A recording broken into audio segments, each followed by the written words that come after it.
Thank you for clicking It's Starting Now.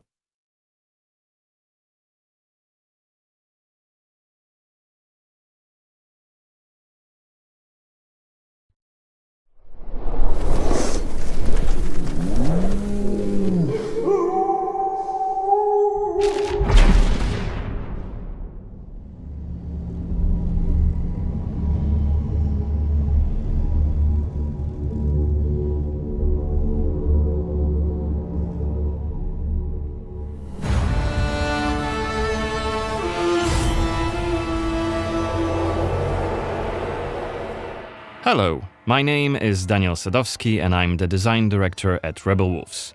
I would like to welcome you to the Blood of Dawnwalker summer gameplay video. Our game is a story-driven, open-world dark fantasy RPG set in medieval Europe. The game is currently in pre-beta stage, and what we are going to show you is just a part of one of the mid-game quests. It's a really cool story involving legendary swords and a haunted almshouse, but today we'll focus on showcasing our gameplay systems.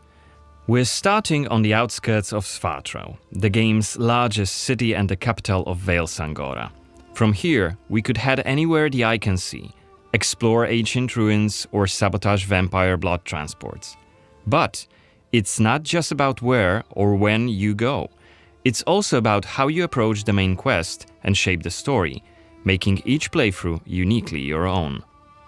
For now, we're following the road. Cohen is on his way to the city's cathedral, chasing leads about a powerful weapon said to be hidden in its crypts. But first, we'll have to deal with some bandits who camped out by the main road. Traveling through Vale Sangora is never boring. The world is dense with quests, random encounters, and locations steep in lore. This will be a great opportunity to show you our combat system. Our goal was to make the player feel like a real swordmaster who closely observes his enemies. We'll begin this fight by using acrid dust to stun one of the enemies. Now, when you attack, you choose one of four directions: up, down, left or right, in order to hit the opponent where he is unable to parry. And similarly, when defending, you have to take note of the enemy's intent and the direction of the attack. On the left side of the screen, just above Cohen's health, you have activation charges that will be filled in with each successful attack, block and parry. Once they are full, you can use one of the active abilities which allow you to take a more tactical approach to fighting. We started the fight by throwing some acrid dust. And now let's cast Burning Blood. It's a hex which boils the enemy's blood and burns their skin, dealing physical damage over time. Alright, time to finish this fight. Let's use the final activation charge to cast the artery attack, which actually decapitated the last opponent. Our hero quickly dispatched the bandits, so let's loot a few items they've left behind and open the inventory. First of all, let's replenish our health by eating something, and then take a closer look at this cool-looking weapon we just picked up. It has better stats than our current weapon, so let's equip it right now. We've also leveled up, so let's use this opportunity to spend the newly acquired skill point in one of Cohen's skill trees. The skills in the Blood of Dawnwalker are divided into 3 trees, one for human, one for vampire, and one shared between the two. We also have an active abilities panel. We can use it to unlock additional abilities to use during combat. Note that during the day, the health bar is not regenerating. You need to find consumables like the one we've just eaten. The hexes we've just used also consume some of Cohen's health. Be aware of that. The way our magic system works, there's always a price to pay for manipulating reality. But we can make it sting a bit less. Let's level up the Frugal Witchcraft skill, so next time we'll cast a hex, it'll consume fewer of Cohen's health points. Now that we've wrapped up the encounter with the bandits, we can be on our way to get inside the city.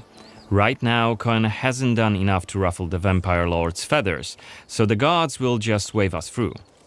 But the more damage you cause, the more suspicious and aggressive they'll become. So when you play the game yourself, you'll have to decide whether you want to challenge the vampires openly, or lay low until you're ready to strike and surprise them. It's even bigger than I remembered. And it's grander than before. They're putting in new stained glass. The Knyaz doesn't deny the old faith. Out of my face. This is the rich district of the city, Silberkreis. There's also Altermarkt, Neustadt, and the Middens. Each of the boroughs has its own feel and character. Get your stinking ass out of here. I was just passing through, I swear. I got tired and sat down and started begging. Looming high over the city is Brensis's castle, Greifberg. He took it over when he slaughtered the human ruler of the valley, Skender, as shown in the trailer we shared with you earlier in January this year. In order to complete the main quest and save your family, you'll have to storm the castle, alone or with help of friendly NPCs. We could do it right now if we wanted, but it would be super challenging. No more drink for you, my friend. Go home. Oh, let me. I just want to. Oh, let me in. You made a mess, and it's not that kind of inn. Let's check the map. The cathedral is really close. There's plenty of other places to see and things to do here. A couple of inns, a medic, a blacksmith, an armorer, and other merchants. Fucking hell. You can see that not only the vampires came out of the shadows. This creature on the right is called an Uriash.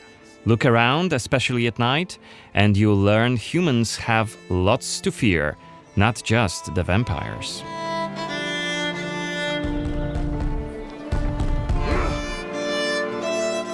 And here we can see guards pounding on some poor guy's doors. What is it about?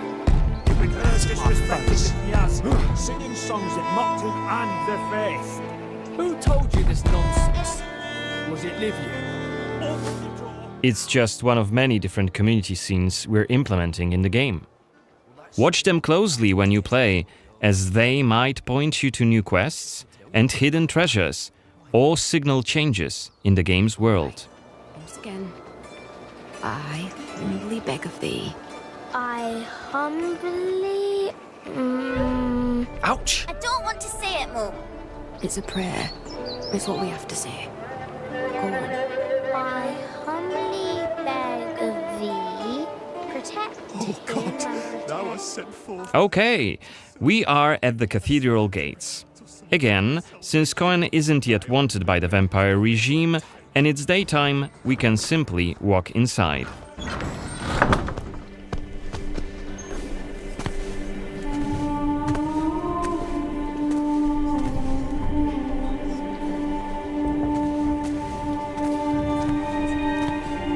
The baptism of a newborn is a solemn moment, doubly so.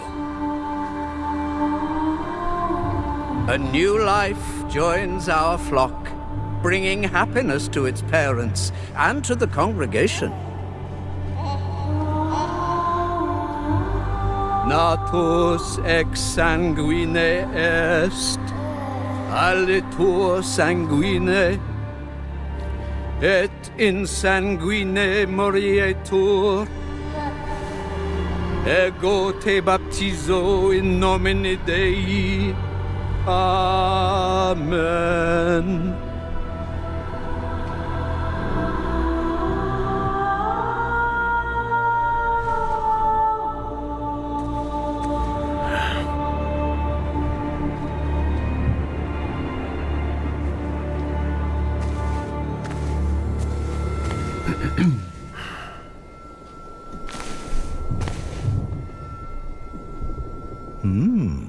Don't I know you from somewhere, young man? Laslia, maybe? I'm sorry, but you must be mistaken. Am I? Perhaps. Perhaps. My memory isn't what it used to be. Come with me. I'll take your confession. Thank you, but I have no need for confession. Ah, so you deem your conscience clear? I wouldn't go that far. But I'm sure you're a busy man, Father. So while I appreciate the offer, I feel that my soul shouldn't be your priority. I won't press the matter. You are quite correct. I have many other duties to attend to. But please remember that in order to be saved, we all need to repent. Myself included. I hope we can speak again soon. Good day to you, Cohen.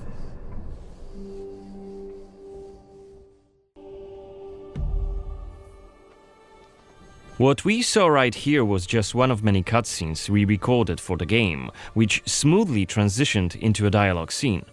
We use cutscenes to highlight key scenes or showcase interesting bits of lore. Like this blood baptism. Creepy, isn't it? The core feature of the Blood of Dawnwalker is the dual gameplay loop.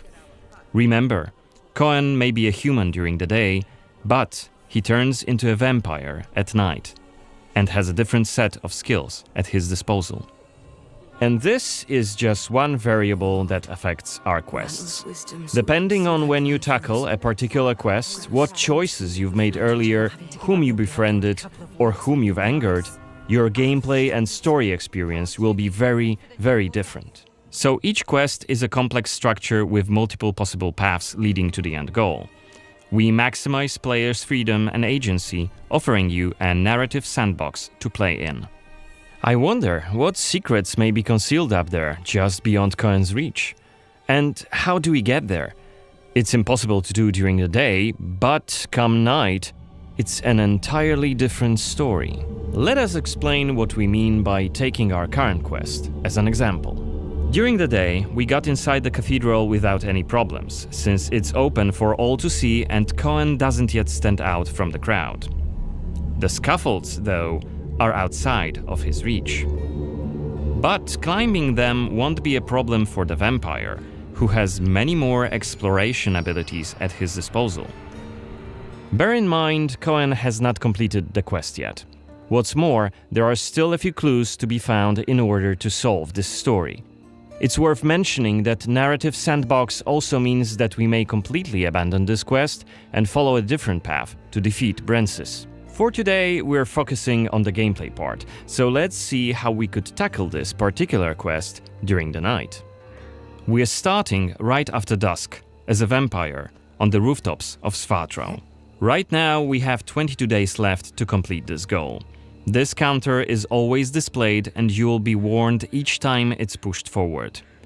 So you have to be aware of the time, and it's more of a resource you'll be spending than a racing clock. As a vampire, you'll see and experience the world from a different perspective. You can travel quickly and easily access places beyond the reach of regular humans. Let us show you what we mean. This is Shadow Step, a unique vampiric ability allowing Cohen to jump to almost any place within his reach. Now let's take a good look around using the focus mode. This ability highlights objects of interest and loot. And there is something right here. This time it's just some items to grab, but on other occasions, who knows, you might come across a hidden quest. Looks like our health is quite low. This is because, as a vampire, your health bar also represents your hunger level, and you start each night thirsting for blood. Remember, you have to quench this appetite in order to make full use of your vampire abilities, and rein in your monstrous nature around NPCs. Otherwise, you may end up draining someone important, which may lead to unpredictable consequences. We'd better feed then. Maybe on someone who is standing all alone. Like this drunkard. Let's grab him and use Voracious Bite ability. Unless you lose control due to hunger, you get to decide how much blood to drink. You can drain just a bit and knock your victim unconscious, or go all the way and kill them. And if you're adamant you don't want to hurt innocent humans, you can drink from animals and some other creatures. Finally, we are at the cathedral, but it seems to be closed for the night, and the entrance gate is well guarded. Let's find another way in.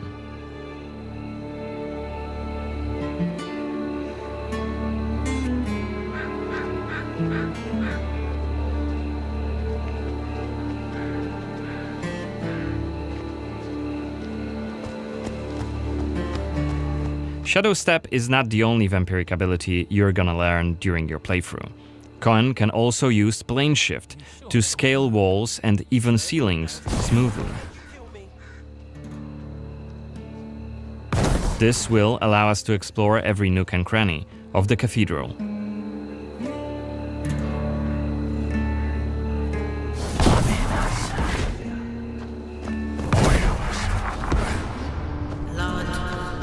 Blood. Better be quiet. You shall become Kenya's prince. Is that voyeur's Xanthi? What the hell is she doing here? What is she doing? Is that a ritual for the blood gods? You shall want for nothing. They're covering up the old paintings. Only Why? duty shall remain. One of the workers must have left it. Seems that the cathedral complex is quite big. The main building, cloisters, inner courtyard. The entrance to the crypt could be anywhere. Won't get anything done just standing around. Still. This was a scene investigation, a mechanic we used to zoom in on and showcase key clues. This time we had a chance to learn more about the vampire's plans. Looks like they're keen to cover up the old frescoes, so that's something we could take a look at. This way we could learn more about the cathedral's past. Blood to blood. Looks like we aren't alone here. Underneath us there's a group of blood guards, soldiers hooked up on vampire blood, which makes them stronger. And one of Brances's vampire allies. It's Xanthi, the oldest vampire in Vale Sangora, and quite a powerful lady. Let's descend and check what's going on.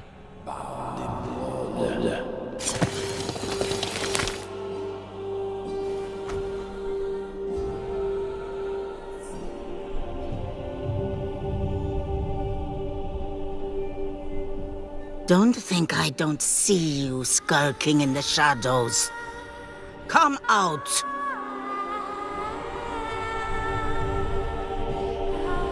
You're interfering with my task. Who are you? It doesn't matter. Very well. I don't have time for interruptions. Let us dispose of him. Quickly!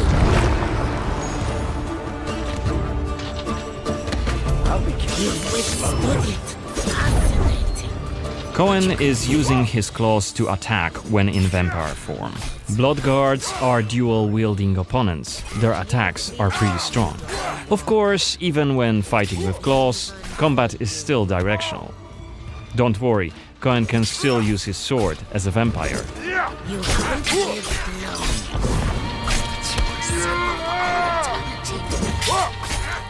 Only after defeating all three of the blood guards, Xanthi deems Cohen worthy of a challenge, and she descends to face him.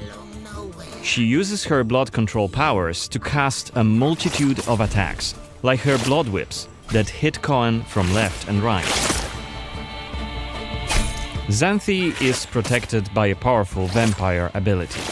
Once her stamina runs out, Cohen will have an opportunity to strike and deal some damage. But be careful, cause Xanthi is quick to counterattack and she will also try to restore her blood. Meanwhile, look at the indicator just below her health and stamina. It's a timer for the boiling blood skill that you've seen in the CGI trailer. So, if we don't hurry, the timer goes down to 0 and Cohen will eventually explode. And we're dead. Remember, We were only mid-game here, and Xanthi is one of the game's most punishing enemies. Defeating her right here and right now is very much possible, but it would be hellishly difficult. A fun challenge for hardcore players. Otherwise, we could load the game and explore the cathedral without drawing her attention.